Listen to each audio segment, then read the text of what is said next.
샬롬. 오늘도 하나님 말씀 앞에 나오신 여러분 환영합니다. 우리 함께 기도하겠습니다. 하나님, 오늘도 우리에게 귀한 오늘 이 시간 주시니 감사합니다. 하나님이 주시는 이 말씀의 은혜 속에서 우리의 영혼이 기뻐하고 힘을 얻고 생명을 얻을 수 있도록 이 시간에 역사하여 주시옵소서. 이 모든 말씀 예수님의 이름으로 기도했습니다. 아멘.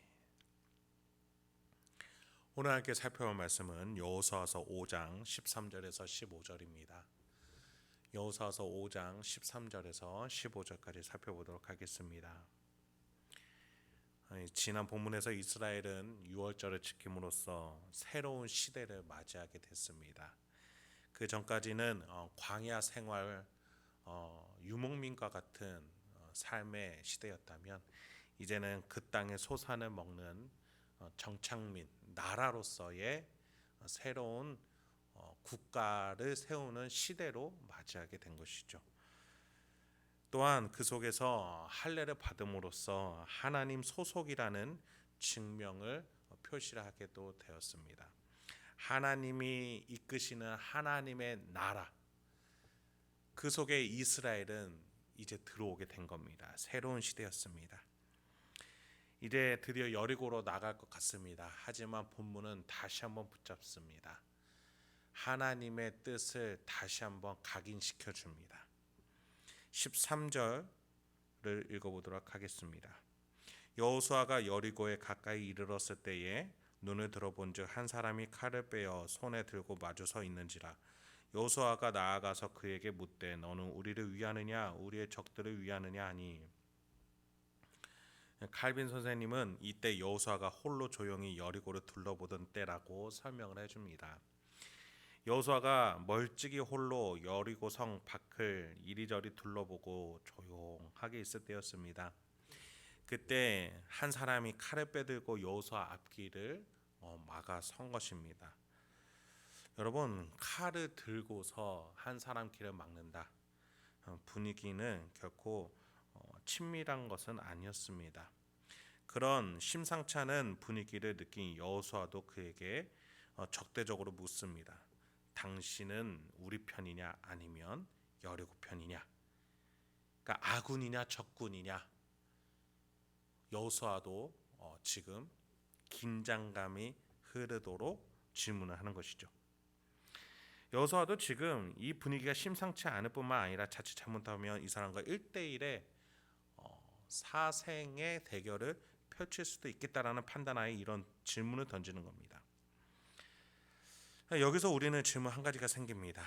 왜 자꾸 하나님은 여리고 성으로 나아가는 길, 그것이 시작하기도 전에 왜 이렇게 많은 메시지들을 주시는 것일까? 여러분, 출애굽 2세대와 여호수아가 밟은 이 땅이 어떤 땅인지 우리는 다시금 생각해 봐야 됩니다. 하나님의 약속의 땅이었습니다. 하나님의 뜻, 본래 아담을 통해서 에덴에서 성취하고자 하셨던 그 땅이었다라는 겁니다. 하나님은 샬롬의 나라를 에덴에서 만들기 원하셨는데 아담을 통해서 만들지 못하고 아담은 거기에서 쫓겨나게 됐죠. 하나님은 계속해서 인간을 통해서 하나님의 뜻이 성취되는 땅을 만들기 원하십니다. 이 가나안이 에덴이란 것은 아닙니다. 그러나 동일한 것은 하나님은 인간을 통해서 언제나 이 지구 땅에 하나님의 뜻이 성취되는 나라를 만들기 원하신다라는 겁니다. 그래서 여호수아는 이 하나님의 의도와 뜻을 가장 명확하게 하게 되는 이 시간이 주어졌다라는 겁니다. 그러니까 여호수아가 여리고 전쟁을 펼치는 데 있어서 주인공은 이스라엘과 여호수아가 아니라는 것이죠. 바로 하나님이 주인공이라는 뜻을 명확하게 해야 된다는 겁니다. 그래서 여호수아가 당신은 우리 편이냐 아니면 적군이냐 물었을 때 군대 장관은 뭐라고 말합니까? 그가 이르되 아니라 나는 여호와의 군대 장관이다. 군대 대장이다. 여호수아가 아군이냐 적군이냐, 이스라엘이냐 여리고냐 물었을 때 그 주어가 제3의 대답으로 나오는 거죠. 여호와. 여러분, 여기에서 우리는 우리의 인생을 잠깐 생각해 봐야 됩니다. 나의 인생이냐, 나의 인생의 성공이냐, 나의 인생의 실패냐. 우리는 항상 이렇게 질문을 던집니다. 하나님, 내 인생은 어떻게 하실 겁니까? 그러나 하나님은 그렇게 말씀하시는 거죠. 너의 인생은 내가 너에게 준 것이다. 너의 인생의 주인공은 나다. 여호와 하나님으로서 우리의 인생은 진실로 참된 선한 성공한 인생이 될 줄 믿습니다. 14절 그 뒤는 이렇게 이어집니다. 나는 여호와의 군대 대장으로 지금 왔느니라 하는지라. 여호수아가 얼굴을 땅에 대고 엎드려 절하고 그에게 이르되 내 주여 종에게 무슨 말씀을 하려 하시나이까. 이 여호와의 군대 장관은 둘 다 아니다라고 말하면서 나는 여호와의 군대 장관, 그러니까 나는 여호와 편이다라고 말하는 겁니다. 이 하나님의 직속 부하급인 이 천사는 여호와께 소속된 자로서 오히려 여호수아에게 다시 되묻는 거죠. 나는 여호와의 편인지 이스라엘 편인 나는 여호와의 편이지 이스라엘 편도 가나안 여리고 편도 아니다. 이에 여호수아는 엎드리면서 주종 관계를 스스로 밝히면서 이 천사가 분부하기를 기다립니다. 그리고 15절로 이어집니다. 여호와의 군대 장관이 여호수아에게 이르되 네 발에서 신을 벗으라. 네가 선 곳은 거룩하니라 하니 여호수아가 그대로 행하니라. 이 천사는 오히려 여호수아에게 묻는 듯합니다. 너는 누구 편이냐? 여호와 편이냐? 그렇다면 신발을 벗어라. 아니라면 여호와의 편이 아니라면 벗지 말아봐라. 이렇게 말이죠. 다행히도 여호와의 편으로 자신의 소속을 밝히고자 신을 벗은 여호수아였습니다. 그리고 이 이야기는 이렇게 마무리 짓습니다. 어찌 보면 싱겁기도 합니다. 그러나 이 사건이 내포하고 있는 의미를 우리는 잘 보아야 여리고로부터 시작하는 정복 전쟁의 의미를 잘 알 수 있습니다. 지금 여호수아를 만나러 온 천사는 자신을 뭐라고 소개하고 있습니까? 여호와의 군대 장관. 그러니까 여러분, 지금 이 천사와 여호수아의 만남은 무엇입니까? 하나님의 하늘의 군대 장관과 하나님의 땅에서 부리는 군대 이스라엘의 장관이 둘이서 만난 겁니다. 하늘과 땅이 함께 협력하는 이 약속의 땅으로 향하는 프로젝트라는 것이죠. 여기서 우리는 하나님이 일하시는 방식을 깨닫게 됩니다. 하나님은 우리와 함께 일하고자 하실 때에 하나님 편인가? 라고 물어보신다는 겁니다. 이 대답에 있어서 우리가 응답하지 못한다면 우리는 결코 하나님의 역사를 기대할 수 없습니다. 여호와의 군대 장관은 여호수아에게 여호와의 편인지 대답해보라. 그것을 내 발에 신을 벗어서 표현하라고 말해줍니다. 신발을 벗는 행위가 어떤 신적 효력을 갖는다는 게 아닙니다. 하나님이 이루고자 하시는 이 땅은 거룩하다. 하나님의 뜻이 있기 때문에 구별된 곳이다. 이 프로젝트에 참여하려면 너가 여호와의 편인지 아닌지를 밝혀라. 하나님이 원하시는 뜻대로 한번 움직여봐라. 그러면 너가 여호와 편인 걸 알겠다라는 것이죠. 여러분, 이 본문에서 말하고자 하는 바는 하나님의 주도권을 말하고자 하시는 겁니다. 지금 이스라엘과 여호수아 그리고 여리고라는 1대1의 이 관계에 우리가 몰입돼서는 안 되겠습니다. 이 전체 맥락에 있어서의 주인공은 누구십니까? 하나님 여호와이신 거예요. 하나님이 이 땅에 하나님의 나라를 세운 데 있어서 이스라엘은 조력자인 것입니다. 여러분, 우리는 신앙인입니다. 하나님의 편이죠. 그런데 우리는 자꾸 내 인생에 하나님을 조력자로 삼으려는 습성이 있는 것 같습니다. 그럴 때마다 하나님께서는 우리에게 말씀하십니다. 너의 인생 내 것이다. 내가 다스릴 것을 너에게 잠시 맡겼을 뿐이다. 묻겠다. 그러면 너는 여호와의 편인가?